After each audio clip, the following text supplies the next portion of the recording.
नमस्कार, स्वागत है आप सभी का सुजस सारांश की इस क्लास में। इस क्लास में हम पढ़ते हैं राजस्थान का करंट अफेयर्स और आधार होता है हमारा राजस्थान सरकार की सुजस पत्रिका। शुरुआत करते हैं हेडलाइंस के साथ। सबसे पहली जो न्यूज है वो किससे संबंधित है, तो राजस्थान का बजट। यहाँ लिखा हुआ है कि अब जो वर्ष 2023-24 का बजट है बनके तैयार हो चुका है। अब जैसा कि आप जानते हैं ये न्यूज़पेपर एक दिन पहले का होता है, तो आज यानी 10 फरवरी राजस्थान का बजट कौन सा वर्ष 2023 वाला प्रस्तुत हो चुका है। तो कल के पेपर में भी इसके बारे में ही ज़्यादातर जानकारियां थी, जैसे कि विधानसभा में शुक्रवार 11 बजे मुख्यमंत्री बजट पेश करेंगे, तो अब ये पेश कर चुके हैं। इसके बारे में यहाँ दिया गया है क्या कि गांव से लेकर राजधानी तक राज्य बजट का लाइव प्रसारण होगा। तो इसके बारे में बताया गया कि उदयपुर जिला प्रशासन ने इसके लिए एक तैयारी की, जहाँ नगर निगम के सभागार में मुख्यमंत्री श्री अशोक गहलोत द्वारा राजस्थान विधानसभा में प्रस्तुत किए जाने वाले राज्य बजट के लिए तैयारियां की गई, यानी कि जो विधानसभा में बजट प्रस्तुत किया गया उसका यहां लाइव प्रसारण किया गया। और यहां भी बजट के बारे में जानकारी दी गई है कि कब 10 फरवरी प्रातः 11 बजे आने वाला है राजस्थान का बजट 2023-24, जो कि अब आ चुका है। आगे बढ़ते हैं अगले पेज पर। सुजान गंगा नहर का स्वरूप निखरेगा। तो भरतपुर में सुजान गंगा नहर है जिसका जीर्णोद्धार या उसका स्वरूप सुधारने के लिए यहाँ बात की जा रही है। ये अगली जानकारी जिसमें कहा गया 502 ग्राम पंचायतों में उप स्वास्थ्य केंद्र खोले जाएंगे। और ये कौन सी योजना या कौन सा अभियान, ये है निरोगी राजस्थान। निरोगी राजस्थान अभियान राजस्थान सरकार की फ्लैगशिप योजनाओं में भी शामिल है। तो ये चीज़ इंपॉर्टेंट है। इसमें एक जानकारी बड़ी ये है कि राजस्थान में अब प्रति 1 लाख जनसंख्या पर 18 उप स्वास्थ्य केंद्र होंगे और इस हिसाब से राजस्थान पूरे देश में अब पहले स्थान पर आ चुका है। यानी कि हर 1 लाख आबादी पर 18 उप स्वास्थ्य केंद्र हैं कहाँ, राजस्थान में। और इस लिहाज से राजस्थान पूरे देश में प्रथम है। ऐसी चीज़ें पूछी जाती हैं एग्जाम में। यहाँ है उष्ट संरक्षण योजना, जैसा कि एक बार पहले भी आप लोगों ने पूछा था। एक है उष्ट संरक्षण योजना, एक है उष्ट विकास योजना। तो उष्ट विकास योजना 2016 की योजना है जो पहले से चल रही थी। तब मैंने आपको बताया था कि उष्ट संरक्षण योजना अभी लागू नहीं हुई है। तो आज वो दिन आ गया है जब ये योजना लागू हो चुकी है। तो इसके बारे में आज समझेंगे। यहाँ जवाहर नवोदय विद्यालय में कक्षा 6 में प्रवेश के लिए आवेदन की अंतिम तिथि 15 फरवरी रखी गई। और सामाजिक न्याय एवं अधिकारिता सचिव के निर्देश, इन्होंने कहा कि छात्रवृत्ति के लिए लंबित आवेदनों पर स्वीकृति 7 दिन में जारी होगी। अगले पेज पर जानकारी ये है मुख्यमंत्री चिरंजीवी दुर्घटना बीमा योजना। अब इसके बारे में बहुत सारी जानकारी दी गई है। अब आपको पता है आज ही बजट आया है, तो कुछ चीज़ें इसमें अब चेंज हो चुकी हैं, इसलिए एक बार इसको अभी हम डिस्कस नहीं करेंगे। पहली जो चीज़ें थी वो हम डिस्कस कर चुके हैं। अब इसमें क्या नए जो डेटा ऐड हुआ है उसको हम फिर से दोबारा एक बार डिस्कस करने वाले हैं। और यहाँ है जय नारायण व्यास विश्वविद्यालय का दीक्षांत समारोह संपन्न हुआ। तो आज हमारे लिए पढ़ने के लिए 2 ही चीज़ हैं। क्यों? क्योंकि बजट को अभी हमने छोड़ रखा है, आज ही बजट प्रस्तुत हुआ है, तो उसको एक बार डिटेल में पढ़ना होगा। उसके बारे में क्या क्या खास जानकारी निकल के आती हैं फिर उनको अलग से देखेंगे। तो यहाँ है उष्ण संरक्षण योजना और दूसरी निरोगी राजस्थान अभियान। सबसे पहले उष्ण संरक्षण योजना यानी कि ऊँटों के संरक्षण के लिए योजना शुरू की गई है। तो अभी यानी कि कल पशुपालन मंत्री श्री लालचंद कटारिया द्वारा उष्ण संरक्षण योजना का लोकार्पण किया गया, यानी कि अब ये लागू कर दी गई है। आप में से किसी ने बोला था कमेंट्स में कि विभाग बताएं तो उसके साथ साथ मंत्री का भी नाम बता दें। सही बात है आपकी, कई बार मंत्री का नाम भी पूछ लिया जाता है कि कौन से विभाग के कौन से मंत्री हैं। तो ऐसे जब हम पढ़ेंगे साथ के साथ मंत्री का नाम भी पढ़ लेंगे। तो पशुपालन मंत्री कौन है? श्री लालचंद कटारिया। उनके द्वारा उष्ण संरक्षण योजना का लोकार्पण कर दिया गया। और कब कर दिया गया? तो 9 फरवरी 2023 यानी कि कल की बात है। इस दिन इसका लोकार्पण अब हो चुका है, यानी कि योजना शुरू हो चुकी है। इसके बारे में विवरण क्या है? तो इसमें ऊंट प्रजनन को प्रोत्साहित करना सरकार चाह रही है कि ऊँटों की आबादी में कमी ना आए, उनकी जनसंख्या बढ़े। ऊँटों के प्रजनन को प्रोत्साहित करने हेतु टोडियों के जन्म, अब टोडी किसको बोलते हैं? ऊँट के बच्चे को टोडी कहा जाता है। तो टोडियों के जन्म पर पशुपालकों को 5-5 हज़ार रुपये की प्रोत्साहन राशि 2 किस्तों में दी जाएगी। अब 5-5 हज़ार रुपये 2 किस्तों में किस तरह दिए जाएंगे कि जब ऊँट का बच्चा यानी कि टोडी 0 से 2 माह के बीच है, यानी एक बार देखा जाएगा कि वो जीवित रह पाता है या नहीं। तो 2 माह तक जब वो हो जाएगा 0 से 2 माह के बीच में, तब 5,000 रुपये। और इसके बाद जब वो 1 वर्ष का हो जाएगा तब फिर से 5,000 रुपये। इस तरह से 2 किस्तों में 10,000 रुपये कुल इस योजना के तहत ऊंट पालक को दिए जाएंगे। अब आप में से कुछ लोग थोड़ा सा कंफ्यूज ना हो, क्योंकि पुरानी जो योजना है वो है ऊष्ट विकास योजना, उसमें भी कुल राशि 10,000 ही दी जाती है, लेकिन किस्त उसकी अलग अलग तरह से डिवाइड है। यहाँ 5-5 हज़ार की 2 किस्त है, तो आप कंफ्यूज ना हो दोनों में। एक है ऊष्ट संरक्षण योजना, दूसरी है ऊष्ट विकास योजना। नई वाली कौन सी है? संरक्षण योजना, जो कि कल से ही लागू हुई है। अगली योजना है निरोगी राजस्थान अभियान, जो कि कब शुरू हुई थी? 18 दिसंबर 2019। इसका लोगो यहाँ देख पा रहे हैं आप, निरोगी राजस्थान, समृद्ध राजस्थान इसका लोगो है। उद्देश्य क्या है? राज्य के समस्त नागरिकों की स्वास्थ्य समस्याओं का निवारण और उनकी रोकथाम करना। किस विभाग द्वारा संचालित है? चिकित्सा स्वास्थ्य एवं परिवार कल्याण विभाग। तो फ्लैगशिप योजनाओं में भी हमने इसको पढ़ा था। इसका मतलब ये है, ये सरकार की किस तरह की योजना है? ये सरकार के फ्लैगशिप कार्यक्रम का हिस्सा है। कुल कितनी फ्लैगशिप योजना है? 33। कुल कितने विभाग उसमें शामिल हैं? तो 16। मैंने आपको बताया भी था किस तरह से कितने विभाग हैं। सबसे ज़्यादा 7 योजनाएं जो है एक विभाग द्वारा, कौन सा? सामाजिक न्याय एवं अधिकारिता। तो 7 योजनाएं सामाजिक न्याय एवं अधिकारिता की, 6 योजनाएं चिकित्सा स्वास्थ्य एवं परिवार कल्याण विभाग, फिर 3-3 योजनाएं स्कूल शिक्षा और उसके बाद उच्च शिक्षा, फिर 2-2 योजनाएं एमएसएमई विभाग और स्वायत्त शासन विभाग, और फिर 1-1 योजना करके 10 विभाग हैं। यानी इस तरह से कुल 16 विभागों की 33 योजनाएं फ्लैगशिप कार्यक्रम का हिस्सा है। और उसी कार्यक्रम का ये हिस्सा है कौन सा? निरोगी राजस्थान अभियान। इस अभियान की विशेषताएं क्या है? तो राज्य के प्रत्येक राजस्व ग्राम एवं शहरी वार्ड में क्या एक स्वास्थ्य मित्र की नियुक्ति की जाएगी, यानी एक महिला और एक पुरुष दोनों को कहा जाएगा स्वास्थ्य मित्र। ये स्वास्थ्य मित्र क्या करेंगे?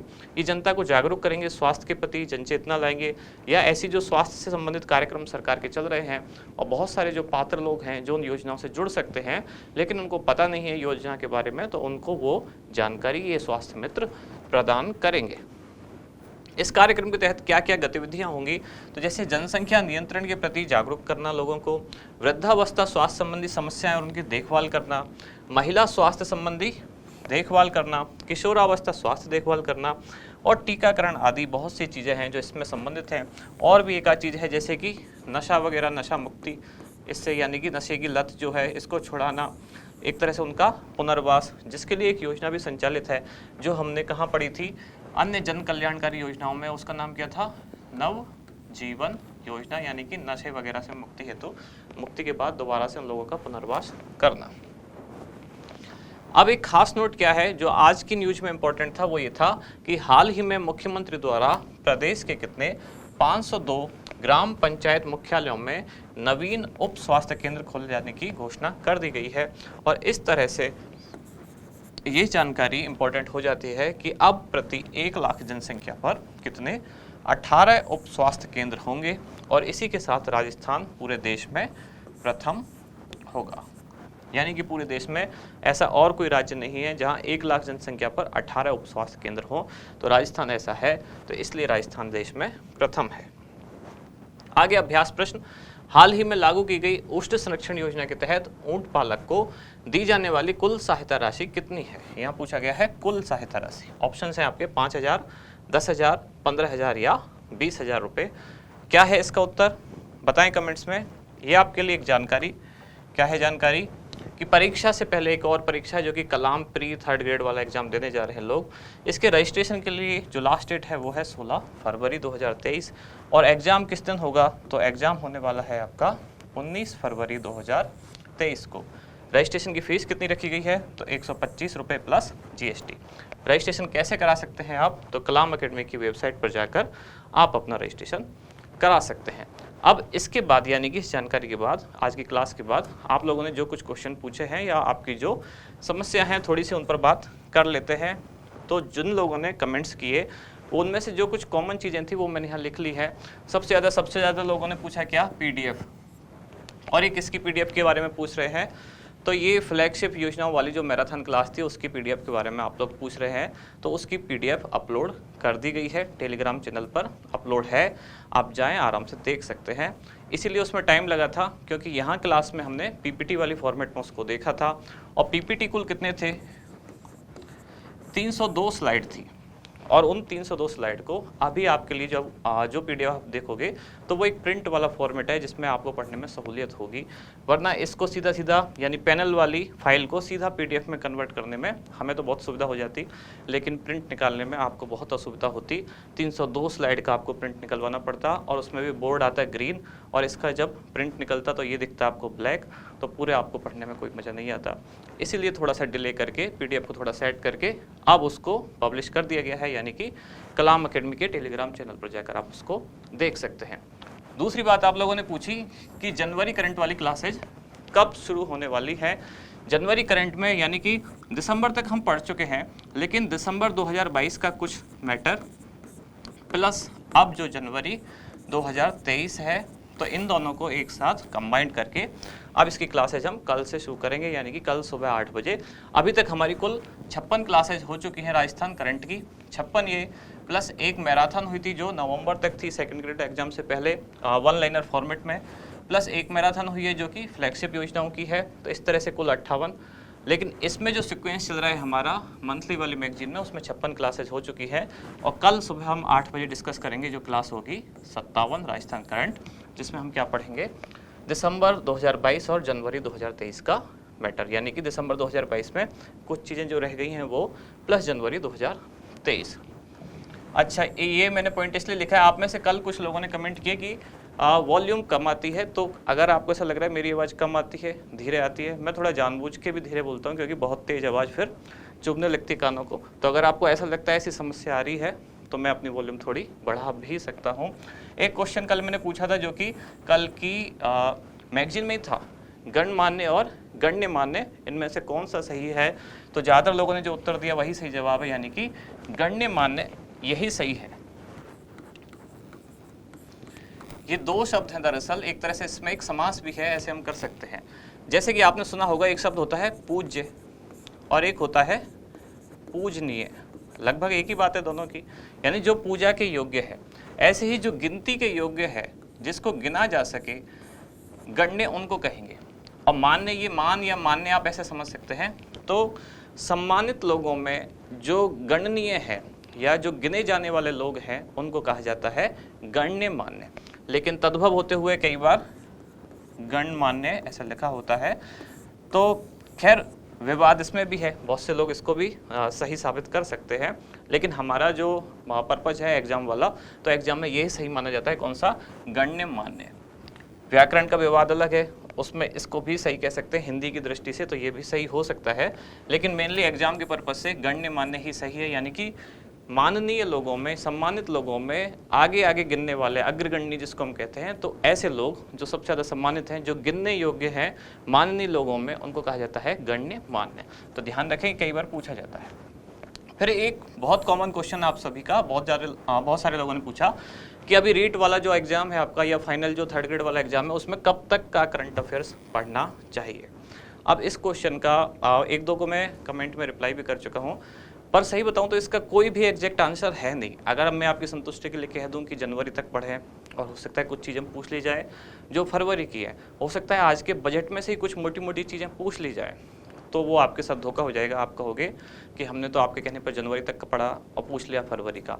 इसमें कारण क्या है, क्योंकि एग्ज़ाम पेपर किस दिन बना है उस पर डिपेंड है। अब पेपर किस दिन बना होता है ये जानकारी किसी के पास होती नहीं है, ये गोपनीय चीज़ें हैं, किसी के पास जानकारी होती नहीं। तो पेपर जब बना है, एग्जामिनर जिस दिन पेपर बना रहा है उस दिन तक जो जो घटनाएं हो गई हैं, तो वो उन सब में से कुछ भी पूछ सकता है। लेकिन एक सेफ्टी पर्पज से या एक पुरानी कैलकुलेशन के हिसाब से देखें तो हमें ऐसा मिलता है कि सामान्यतः 15-20 दिन तक पहले का पढ़ना चाहिए। अब वो डिपेंड करता है कौन सी संस्था एग्ज़ाम करा रही है। अब जैसे अगर यूपीएससी कराती है तो यूपीएससी 15-20 दिन पहले तक का भी पूछ सकती है। आरपीएससी या आरएसएम, एसएसबी जो है, इनका कुछ कह नहीं सकते। हो सकता है पेपर बिल्कुल लास्ट मोमेंट पे सेट किया हो, या हो सकता है पहले से सेट हो, तो कुछ फिक्स नहीं है। इसलिए सेफ्टी पर्पज़ से हमें जनवरी तक तो पढ़ना ही है। फरवरी में कुछ बहुत इंपॉर्टेंट जो चीज़ है, और सबसे इंपॉर्टेंट अभी क्या है, राजस्थान का बजट। अब इस बजट में जो बहुत बहुत खास चीज़ें हैं जिनको सरकार सबसे ज़्यादा फोकस करने वाली है, उन चीज़ों को आपको एक बार देख लेना चाहिए। मैं ये नहीं कह रहा हूँ पूरे डिटेल में आपको बजट पढ़ने बैठना है, लेकिन जो बहुत खास चीज़ें हैं उनके पूछे जाने की संभावना बनती है।